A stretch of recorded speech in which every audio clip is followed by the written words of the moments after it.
Hello সবাইকে, আমি শ্রেয়া। চলো তোমাদের সাথে একটা মিনি ব্লগ শেয়ার করি একটা ছোট্ট দিনের। কয়েকদিন আগে আমরা গেছিলাম আলিপুর চিড়িয়াখানা, ঘন্টুর আবদারে ওকে নিয়ে বেড়াতে গেছিলাম। আমি যেহেতু কলকাতায় গেছিলাম, তাই ও আমাকে নিয়ে ঘুরতে যাবে বলে ঠিক করেছিল সেদিন। চলেও এসেছি। এই যে ম্যাকাওগুলো প্রথমে দেখে নিয়েছি, তারপর আমরা এবার যাব। চলো এবার আমরা বাঘ, সিংহ এগুলোকে দেখবো। তার আগে আমরা একটা বক, যেগুলো সারস বড় বড় পাখিগুলো হয়, সেগুলো ঠোঁটটা একটু অন্যরকম লাগলো।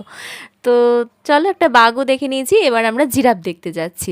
তো ঘন্টু চিড়িয়াখানা গিয়ে গিয়ে কিন্তু সব চেনে, ওর সাথে যদি কেউ যায় ও নিয়ে যেতে পারে।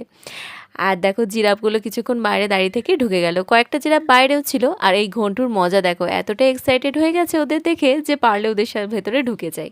তারপর কয়েকটা সিংহ বাঘ দেখে নেওয়ার পর আমরা এবার পাখিদের যে জায়গাটা সেখানে যাব। তার আগে দেখে একটাই জিনিস বুঝলাম, সব জীবজন্তু বাইরে নেই।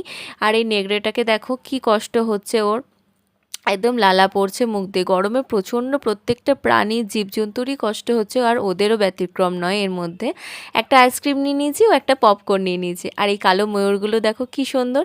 আর ওই যে জলহস্তিটা তো জলের ভেতর ডুবেই বসে আছে। এমু পাখিটাও দেখলাম। আর এই এমু পাখিগুলোর সামনে যদি ক্যামেরা নিয়ে যাওয়া হচ্ছে, ওরা তো সামনে চলে আসছে। এছাড়াও প্যারট, হর্নবিল সব কিছুই ছিল। আর প্রত্যেকটা বাইরে কিন্তু ডেসক্রিপশনও ছিল, কোথা থেকে এসেছে, ওরা কি খায়, ওদের গায়ের রং কেমন, সব কিছু। তো তোমরাও পারলে একবার বাচ্চাদের নিয়ে বা বড়রাও সবাই একবার কিন্তু আলিপুর ঘুরে আসতেই পারো, খুব ভালো জায়গা। আর এই যে সাদা ময়ূরটাও কি সুন্দর লাগছিল বলো। শীতকালে আরও পাখি থাকে এখন, যেগুলো গ্রীষ্মকালে নেই। চলো কয়েকটা দুটো হাতি দেখে নিয়েছি। এরপর কয়েকটা বকও ছিল দেখলাম, ওরা জল খাচ্ছিল। এরপর একটা কুমির দেখতে যাই, চলো কুমিরটা দেখছি একটাই আছে। এরপর কয়েকটা হরিণ, জিরাফ এই সমস্ত দেখে আমরা ফিরে এলাম বাড়ি। আজ তাহলে ব্লগটা এখানেই শেষ করছি। ভিডিওটা ভালো লাগলে লাইক করো, কমেন্ট করো, চ্যানেলটা প্লিজ সাবস্ক্রাইব করো। দেখা হচ্ছে নেক্সট ব্লগে।